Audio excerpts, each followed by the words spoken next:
إن الحمد لله نحمده ونستعينه ونستغفره ونعوذ بالله من شرور أنفسنا ومن سيئات أعمالنا.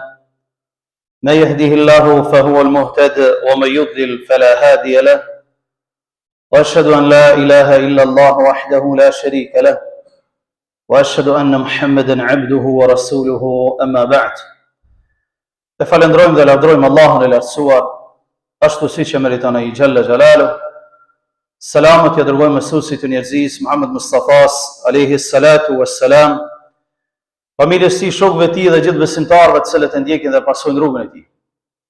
Të dashur vëllezër besimtar, sa herë që vijnë data të rëndësishme në kalendarin islam, ne vendalemi që të marrëmi dobi nga ato ngjarje të cilat kanë ndodhur dhe të vazhdojmë rrugtimin tonë drejt Zotit ashtu siç është më së miri. Ditën e kaluar apo natën e kaluar ka qenë një datë historike të rëndësishme në kalendarin islam, e ajo është Israja dhe Miraxhi, ku kjo ngjarje të mbahet për një hutbë është e pamundur, sepse njerëzit dhe ulema e islamit kanë shkruar libra për të, por neve kalimthmi do i përmendmi disa ngjarje në mënyrë që neve të marrim mësim dhe ta dim se e kem model dhe örnek. Pejgamberi sallallahu alaihi wasallam ishte aq i sprovuar në Mekë, saqë ishte i sprovuar nga armiqtë e tij në forma të ndryshme. Në kulmin e sprovave i vdes edhe gruaja e tij më e dashur. Në kulmin e sprovave i vdes edhe azha i tij tek i cili mbështetej. Në kulmin e sprovave u largua nga Meka dhe shkoi në Taif në mënyrë që të gjejë mbështetje tek banorët e Taifit. Edhe ata ja kthyen shpinën dhe gurzuan dhe ja lshuan mbrapa fëmijë dhe njerëzit e çmendur, derisa u mërzit shumë dhe më nxju fut në Mekë prap, mërzi e madhe, sepse ju mbyllën dyert e tokës, e kur ju mbyllën në robi dyert e tokës, Allahu ja hap dyert e qiellit. Dhe Allahu Jalla wa Ala e dërgoi Xhibrilin alayhis salam në Mekë dhe e bëri mrekullinë e udhëtimit të tij deri tek Zoti mbi shtatëqiej. Ashtu si thot Allahu Jalla wa Ala, subhanalladhi asra bi'abdihi laylan min al-masjid al-haram ila al-masjid al-aqsa alladhi barakna hawlahu linuriyahu min ayatina innahu huwa as-sami'u al-basir. Ti pa i patëmeta është lartmadhria e tij e Zotit, i cili robën e tij në një pjesë të natës e mor prej Mekës edhe e dërgoi në Mesjidul Aqsa në Palestinë, e prej aty e ngriti 7 qiejve përpjet. Në Palestinë thotë xhamia dhe gjithçka rreth saj është e bereqetshme dhe Allahu e ka bërë të bekuar, dhe Allahu këto time bëri që t'ja tregoj disa argumente të qarta dhe të larta të Zotit të tij. Pra pejgamberi i Zotit për një pjesë të natës e mor Xhibrili, e mor prej Mekës dhe e çoi në Mesjidul Aqsa. Që me kohën e hershme kjo nuk ka pat kurçysh me logjikën e njeriu. Vetëm se me fuqinë e Zotit, fuqi plot. Aty u dal dhe u fal imami të gjithë pejgamberëve sallallahu alaihi wasallam. Ju dul imam të gjithë pejgamberëve. Dhe pastaj u ngrit qiejve përpjet me Xhibrilin alayhis salam në Mi'raj. Në qiellin e parë takoi Ademin alayhis salam, babin e njerëzimit, i cili i dha selam dhe i dëshiroi mirëseardhje. Në qiellin e dytë e takoi Yahyan dhe Isaun alayhima assalam, dy pejgamberë dhe dy djemë të tezës, të cilët i dëshiruan mirëseardhje dhe përshëndeten me selam. Në qiellin e tretë e takoi Yusufin alayhis salam, që të njëjtat fjalë tha. Në qiellin e katërt Idrisin alayhis salam, në qiellin e pestë Harunin alayhis salam, në qiellin e gjashtë Musa alayhis salam, në qiellin e shtatë Ibrahimin alayhis salam, babën e pejgamberëve. Pra të gjithë ta pejgamberë kalojnë një pas tjetrit duke e përshëndet, duke i dëshiruar mirëseardhjen e qiejt e lartë, për arsye se në këtë formë Allahu i nderon robërit e tij. Kur njerëzit e tokës nuk ja din vlerën, ja din vlerën ai që i ka dërguar. Dhe u ngrit më lart se sa çdo pejgamber që është ngrit ndonjëherë. Pejgamberi sallallahu alaihi wasallam i te i kaloi edhe 7 qiej derisa arriti te Sidratul Muntaha, tek pema që pas saj nuk din askush se çka ndodh vetë se Zoti xhallahu xhallahu. fa auha ila abdihi ma auha. E Allahu i shpalli shpallje. Afër me Zotin e tij, takim me Zotin e tij. I foli Zoti xhallahu ala dhe i shpalli shpallje. Ja shpalli 50 kohë namazit. Jo 50 kohë të namazit ja boni obligim. Duke zbrit pastaj të poshtë, Musa i tha, çka të obligoj Zoti jot? Ta 50 kohë namazit. Ta kthehu, lutë Allahun që t'i shkurtoj se shumë janë s'mund me i përballu popullit jot.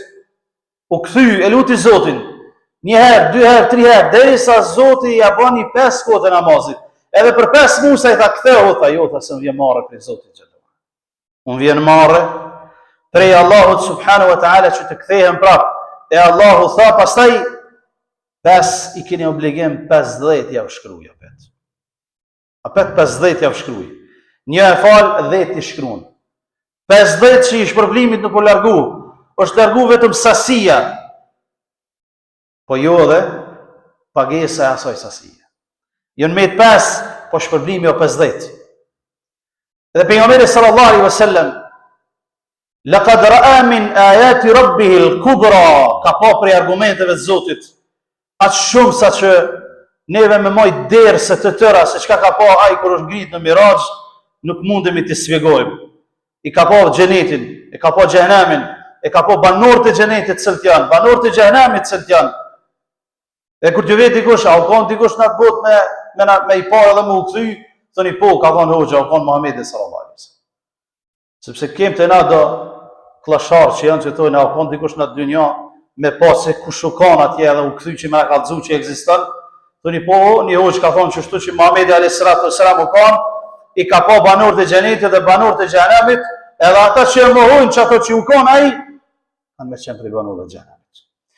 Dhe pastaj është kthy në Mekë në një pjesë periudhë kohore shumë të shkurtë, kur ja ka sfigu popullit vetë s'kan mujt me besu. Ka thonë qysh ashtu. Mirë po, kur don Zoti bën mrekullina, i prish të gjitha ligjet fizike që ekzistojnë. Sot s'ka mundësi teknologjia më e fortë me dal prej kupollës së qiellit, s'ka mundësi. Trajnë ata që thojnë jena kon hane, jena kon Marse, jena kon. Nuk mund me dal jashtë kupollës tokës askush.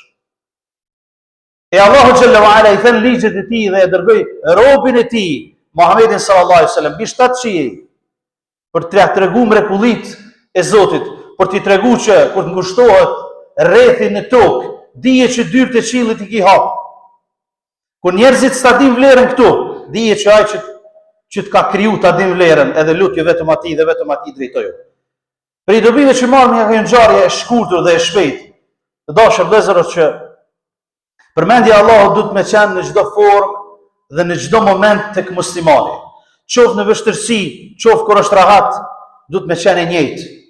Pejgamberi i Zotit është sprovuar në Mekë aq shumë, saqë është detyruar me dalë prej saj, është detyruar me ikë prej Taifit, prap nuk e ka lënë përmendjen e Zotit kurrë. E ka përmend Allah në çdo moment, i ka bërë tasbih dhe ibadet. Ashtu siç thot Allahu xhallahu ala ya ayyuhalladhina amanu udhkurullaha dhikran kathira wasabbihuhu bukratan wa asila. O ju që keni besuar. Udhkurullaha dhikran kathira, përmendni Allahun shumë. Përmenda atë dhe bëni madhnim atij në mëngjes dhe në mbrëmje. Sepse robi kur e përmend Zotin e tij kur është në lehtësi dhe kur është në rahati, Allahu i gjendet atij kur është në vështirësi. E jo me lut Zotit vetëm kur jemi në vështirësi, por në çdo gjendje. Duhet t'i lutemi Allahut sikur se Muhamedi sallallahu alaihi wasallam. E dyta, vlera të qenerit robi Allahut është vlera më e madhe për njeriu.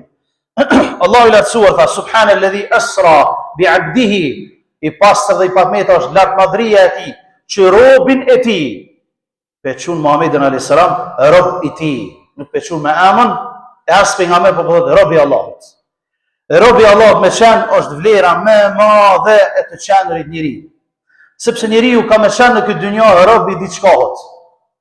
Edhe ti dhon, o jem rob të Allahut, o jem rob të shejtanit, s'ka ndryshe. Kur je rob i Allahut i kryen obligime ndalosh nga ndalesa. Kur nuk je rob i Zotit, je rob i epshit, i egos, dhe ti ki me qenë rob i asaj që të ndjek, dhe jo rob i Zotit xhalla xhelalu. Të qenurit rob i Allahut është vlera më e madhe të dashur vëllezër.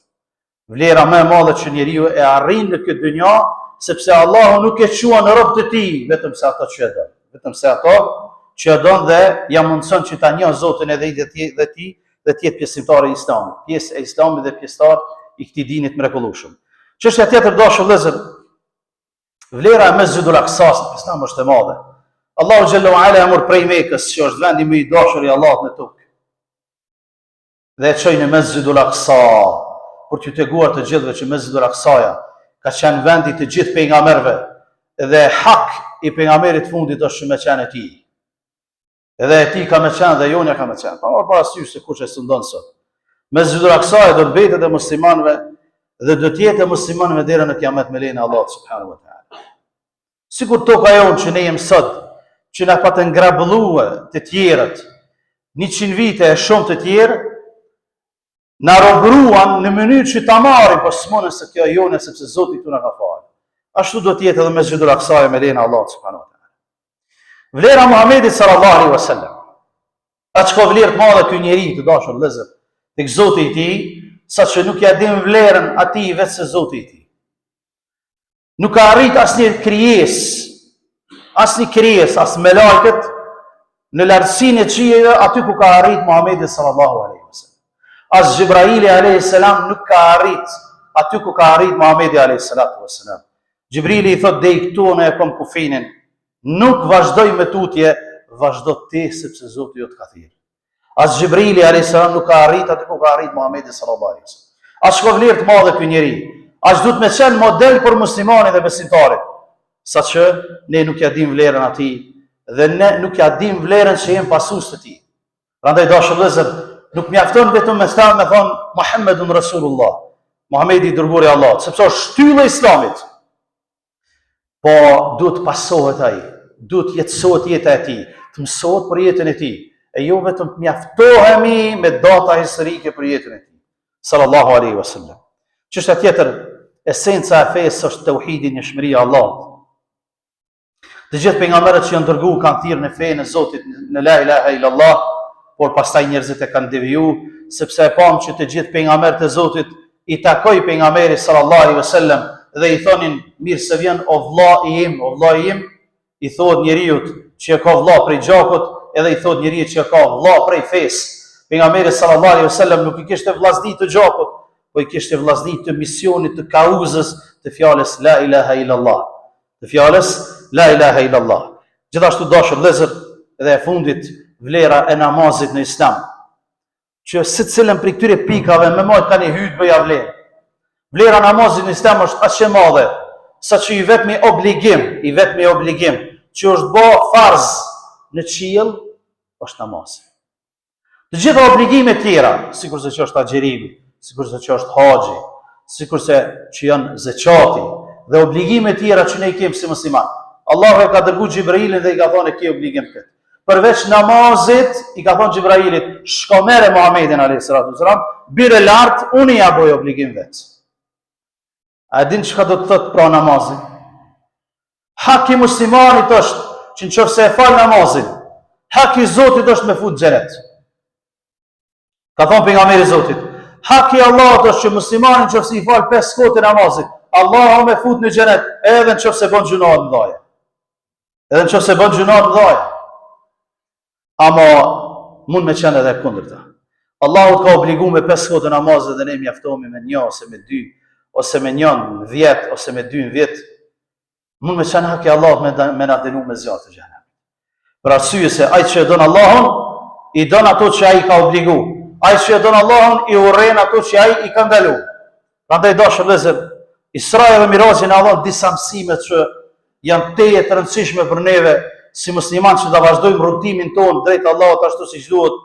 Ta dim se kush është shëmbulltyra jon, modeli që duhet me ndjek, edhe jo të ndjekim njerëz të cilët nuk ja vlen as të shikojnë dhe as të shkohet pas tyre, por të ndjeket shëmbulltyra e njerëzimit Muhamedit sallallahu alaihi wasallam, të ndjeket vepra e tij sepse ai na ka treguar rrugën se cila është për ta dërguar njeriu në xhenet dhe na ka treguar rrugën e cila çon njeriu në xhenem. Duhet ta ndjekmi rrugën e cila çon njeriu në xhenet dhe të largohemi nga ato veprime të cilat mund ta dërgojnë njeriu në xhenem, duke lutur Allahun xhallahu ala që të na bëjë prej atyre besimtarëve që janë prej banorëve të xhenetit, të arrijmë rrugën e Muhamedit sallallahu alaihi wasallam dhe ta ndjekim atë në çdo sferë të jetës, duke lutur Allah që të na bashkojë me të në xhenetin e tij. Wallahu ta'ala a'lam wa sallallahu ala nabiyyina Muhammad wa akhiru da'wana alhamdulillahi rabbil alamin.